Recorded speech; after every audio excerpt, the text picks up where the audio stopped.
It was a quiet evening in Bristol, just after 8 p.m., when things took a dark turn inside a family home.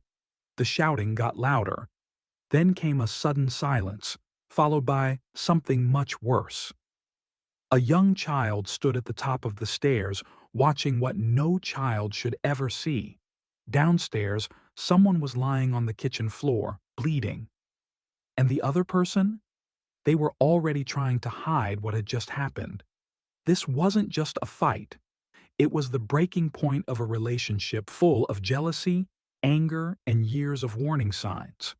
No one expected that night to end in tragedy. But when the truth came out, it shocked everyone. And sadly, only one person would survive to tell the story.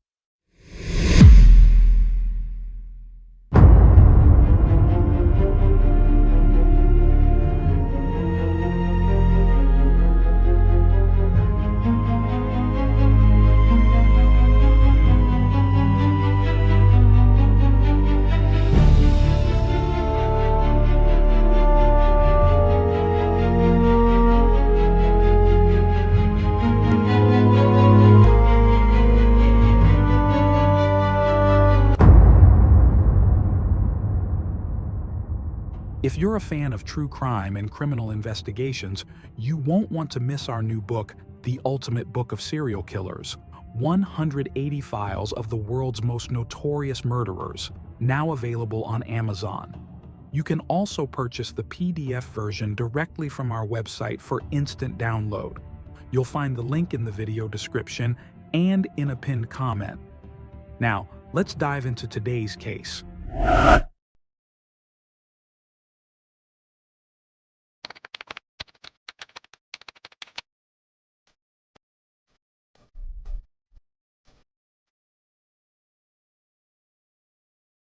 Abigail White was born in 1998 and raised in Bristol, England, but the early chapters of her life were defined not by innocence or joy, but by chaos and abuse. From a young age, Abigail found herself in a home dominated by violence. Her father was abusive, and she witnessed him routinely harm her mother. Though her parents eventually divorced, any hope for peace was short-lived. Abigail's mother entered a new relationship, and a new man moved into the home. Instead of stability, the cycle of abuse continued. When Abigail's mother gave birth to a new child, her stepfather's cruelty escalated.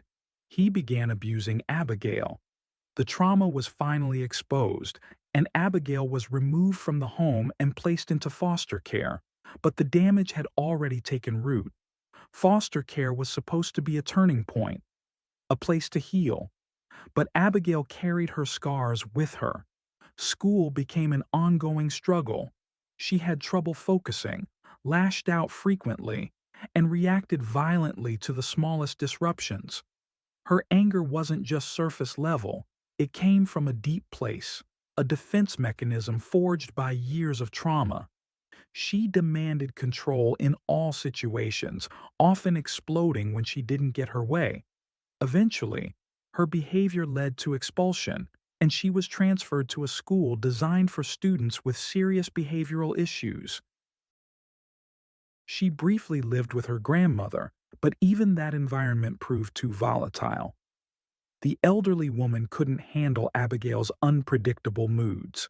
The girl was just 13 when she was sent back to her biological father, an alcoholic who was in no position to provide stability or guidance.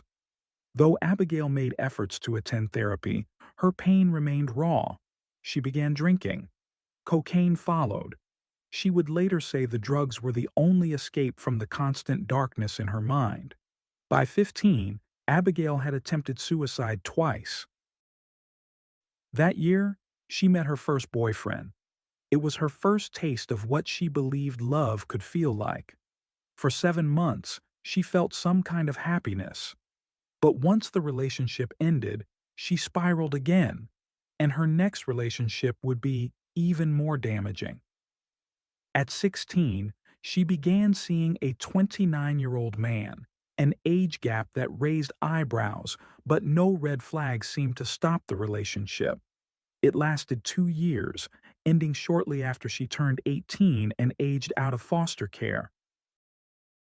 She officially moved into social housing. It was a modest space, but for Abigail, it was the first time she had a home that felt like hers. That's when she reconnected with Bradley Lewis. They had known each other during their school years, but now, as adults, something more grew between them. Abigail was 19. Bradley was 17. Their relationship moved quickly, and they soon welcomed their first child. Over the next 5 years, two more children followed. By 23, Abigail was a mother of three, and Bradley, just 21, worked full-time as a floor installer. Abigail stayed home, raising their children and trying to build a life. But living on one income was hard. Desperate to contribute financially, she began seeking alternative ways to make money from home. That's when she discovered the world of online adult modeling. Under the name Fake Barbie, Abigail launched an OnlyFans account.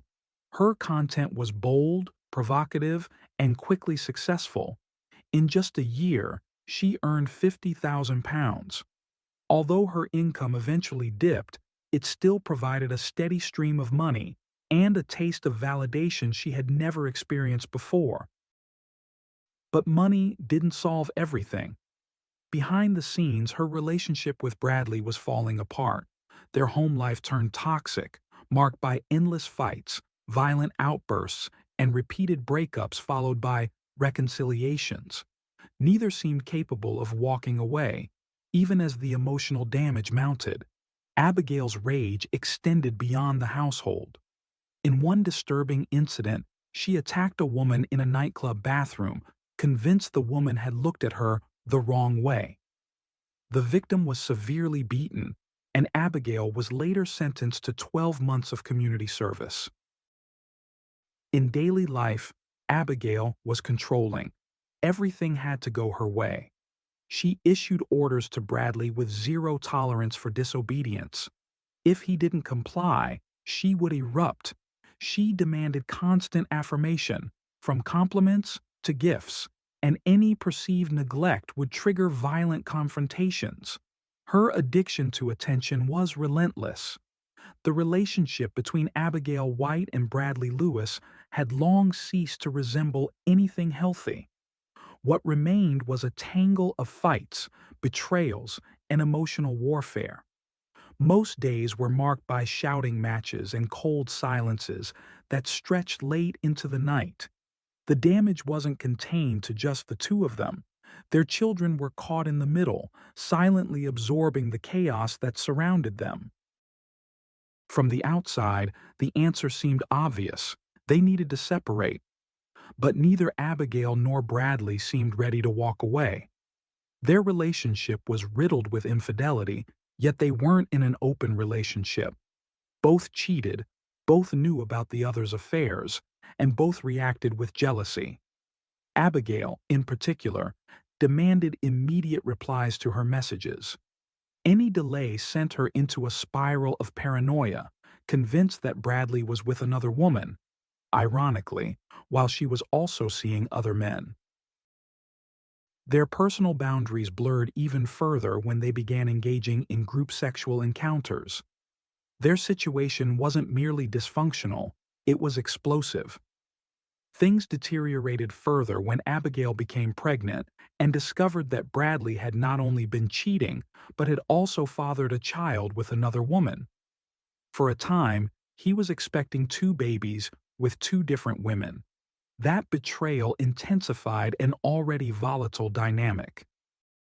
Abigail's rage was relentless, and the presence of Brad's other child only worsened her emotional instability.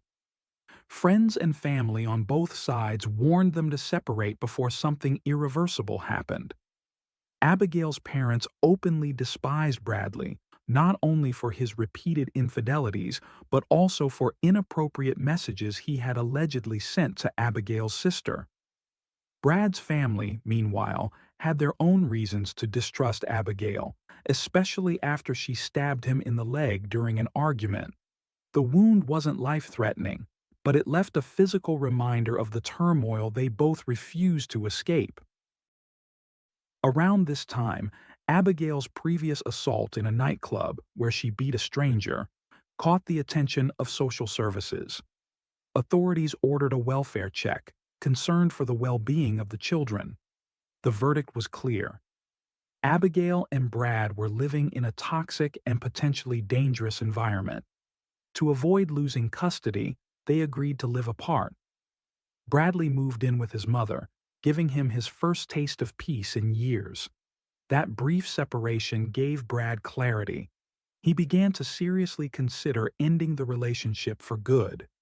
But when he expressed his doubts to Abigail, the reaction was immediate and severe. She threatened to harm herself, an alarming threat given her mental health history. Over time, the threats escalated.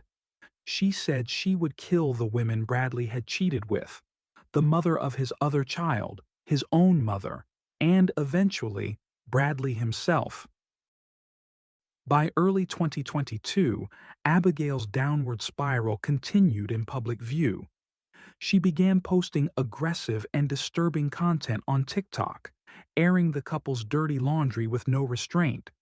She mocked Brad, shared intimate details, and even confessed to violent behavior she had inflicted on him. Brad felt increasingly trapped. He told friends he feared for his safety, but was too afraid of what Abigail might do if he left for good. Then, in March 2022, Abigail discovered she was pregnant again. She was certain Brad was the father. Brad, however, had his doubts. Just days after learning of the pregnancy, Abigail began searching online for information about miscarriages. On March 18th, she made the decision to terminate the pregnancy, and although Brad supported her afterward, it wasn't something they had decided together. One day later, on March 19th, tensions exploded again. Abigail accused Brad of cheating, and the fight ended with her stabbing him in the arm. He needed medical treatment but chose not to report the truth. Instead, he told hospital staff it had been an accident. Privately, Abigail messaged a friend admitting that her relationship had become so dangerous that she believed it would end in one of two ways. Either she would be dead or she would end up in prison. She confessed, without hesitation, that she believed herself capable of killing Brad. Just 6 days later, on March 25th, the couple met in a park for what was supposed to be a final, honest conversation. Abigail brought a friend along, likely to maintain some sense of control or protection. During the meeting, Brad told her he was ending the relationship, this time for good. To everyone's surprise, Abigail didn't erupt. She didn't scream or lash out. For once, she remained eerily calm, but with Abigail White, calm was never a guarantee of peace. It was often the quiet before something catastrophic. Later that same day, they made plans to meet again. A pub gathering was arranged, with a few close friends joining them. Abigail brought their 3 children along, perhaps trying to maintain some sense of normalcy. They had agreed to meet around 5 p.m., but by the time that hour passed, Bradley was still nowhere to be seen. At 5:30 p.m., the tone shifted. Abigail began firing off messages, furious at his tardiness. Her fury wasn't helped by the alcohol she had already consumed. And it didn't stop there. She had taken drugs as well. The combination only amplified her volatility. When Bradley finally arrived at 7 p.m., he was met not with a smile, but with raw, seething rage. Abigail had convinced herself he'd been with another woman. Bradley retreated to the restroom with a friend, desperate to decompress and speak freely. There, he admitted how lost he felt, how helpless the situation had become. He no longer knew how to reason with Abigail. But even in that small, private space, there was no escape. When the men emerged, Abigail was waiting just outside the door. She exploded, screaming, accusing them of conspiring against her, and before anyone could react, she lunged at Bradley. In front of stunned onlookers, Abigail launched into a violent assault. Brad's friend tried to pull her away, tried to restore calm, but Abigail spat directly in his face. The situation had escalated beyond control. Fearing further violence, Bradley's friends made the decision to leave. Abigail and Brad remained, attempting once again to patch things up, but the evening was already beyond salvage. Brad ordered a round of beers in hopes of de-escalating, but Abigail slapped them off the table, sending glass and foam crashing to the floor. Customers looked on in disbelief. Strangers tried to step in, hoping to prevent further escalation, but Abigail turned on them too, throwing a drink at one man and spitting in his face. When the man tried to push her away in defense, Abigail fell. She immediately called the police to report an assault, leaving out the key detail that she had provoked the confrontation. Her children had witnessed the entire ordeal, absorbing yet another violent chapter in their already unstable home life. By 8 p.m., the couple and their kids left the pub. A friend they met outside offered them a ride home. On the way back, Brad made a comment that would later send chills down the spine of everyone who heard it. "I'm already dead," he said, aware of what likely awaited him at home. And he was right. As soon as they stepped through the front door, the argument resumed, louder, angrier, and more volatile than ever. Abigail blamed Brad for what had happened at the pub, furious that he hadn't defended her against the man she accused of attacking her. At some point during the shouting, Abigail walked into the kitchen and came back holding a knife. Brad had seen this before. Blades weren't new to their arguments, but this time she didn't hesitate. In one swift, violent motion, Abigail drove the knife directly into his chest. Unseen in the background, their 3-year-old son had crept downstairs, drawn by the noise. He witnessed it all. Both Abigail and Brad froze. The rage disappeared, replaced by stunned silence. Brad, bleeding heavily, stumbled back into the kitchen and collapsed onto the floor. But instead of immediately calling for help, Abigail panicked. Rather than grabbing the phone, she grabbed cleaning supplies. She put Brad's blood-stained shirt into the washing machine. She tried to scrub the floor clean. She didn't want anyone to see what she had done, not even herself. This was the third time Abigail had injured Brad with a knife. But this time, she knew it was different. This wound wouldn't fade into a scar. It was too deep, too final. Moments later, a neighbor named Laura heard the chaos and rushed over. She found Abigail distraught, barefoot, wearing a pink dress and sporting a bruise on her arm, but no trace of blood. Brad, meanwhile, lay motionless on the kitchen floor. But as she leaned over him and checked for a pulse, she felt the faintest trace of breath. With trembling hands, she began performing CPR while still on the phone with emergency services. The operator instructed her to apply pressure directly to the wound in his chest. As she did, she noticed something deeply alarming. Very little blood was escaping. It was a terrifying sign that Brad was likely bleeding internally, his body already beginning to shut down. Laura attempted to place him in the recovery position, but he was too heavy for her to move alone. Around 8:22 p.m., her husband returned home and immediately sensed that something was wrong next door. When he entered the house, he found his wife desperately trying to keep Brad alive and took over chest compressions. Time was quickly slipping away. By 8:48 p.m., police had arrived.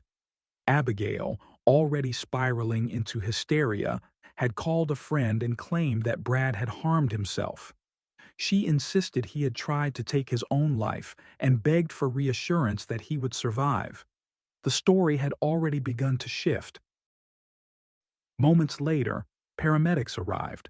Brad, just 22 years old, was rushed to the hospital and taken straight into surgery. But the damage was too severe. The knife had penetrated very deep, straight into his heart.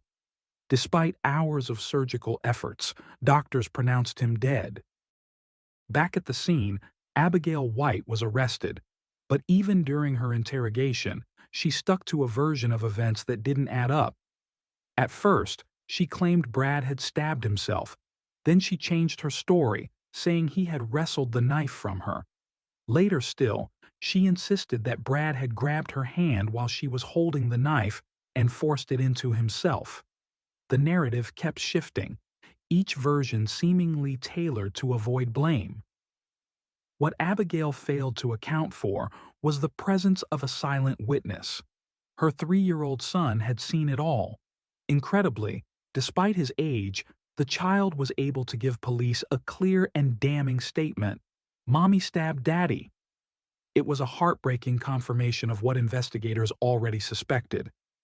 The evidence was overwhelming, and eventually, Abigail could no longer deny what she had done. She confessed, but claimed it had been a moment of passion, not premeditation. She insisted she hadn't meant to kill Brad, only to hurt him in a moment of rage. But one detail was impossible to ignore. Abigail never called an ambulance. While Brad lay dying on the floor, she chose to mop up his blood, toss his shirt in the wash, and stage the scene. She claimed she had tried to call for help but couldn't get a signal, yet she managed to contact a friend to spin a story about suicide. As detectives dug deeper, they uncovered chilling internet searches made by Abigail in the days leading up to the murder. She had looked up how to tie a noose. She had searched whether someone could die from a broken heart. On March 17th, just 1 week before the killing, she was searching not only for miscarriage-related topics, but also for information about stabbing incidents. In October 2022, Abigail White stood trial at Bristol Crown Court. The prosecution presented a mountain of evidence: surveillance footage from the pub, her disturbing TikTok rants, voice messages, and over 200 witness statements. Her plea to downgrade the charge to manslaughter was rejected. She was found guilty of murder and sentenced to life in prison, with a possibility of parole after 18 years. Psychiatrists testified that Abigail suffers from borderline personality disorder, a diagnosis rooted in the profound trauma of her early life. But mental illness alone couldn't excuse the choices she made. Today, Abigail White remains behind bars. Reports have surfaced suggesting she is in a new relationship and has even requested conjugal visits. It's a fact that continues to anger many who knew and loved Bradley. His family, still reeling from the loss, expressed what so many were feeling: that no sentence could truly reflect the life that was stolen. They say they were given their own life sentence, waking up each day to a reality without their son, brother, and father of 3. Bradley's memory, however, lives on. Hundreds attended his funeral, and public memorials now stand in his honor across South Gloucestershire. His kindness, his love for his children, and his enduring popularity are remembered by all who knew him. To them, he is not gone. He is still their son, still a father, still loved, and always will be.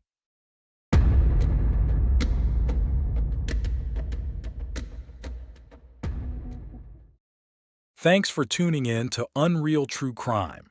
If you're intrigued by mysteries from around the world, check out our new channel, Latin Crimes, where we dive into the gripping true crime stories of Latin America. Don't miss out. Subscribe now for more thrilling investigations.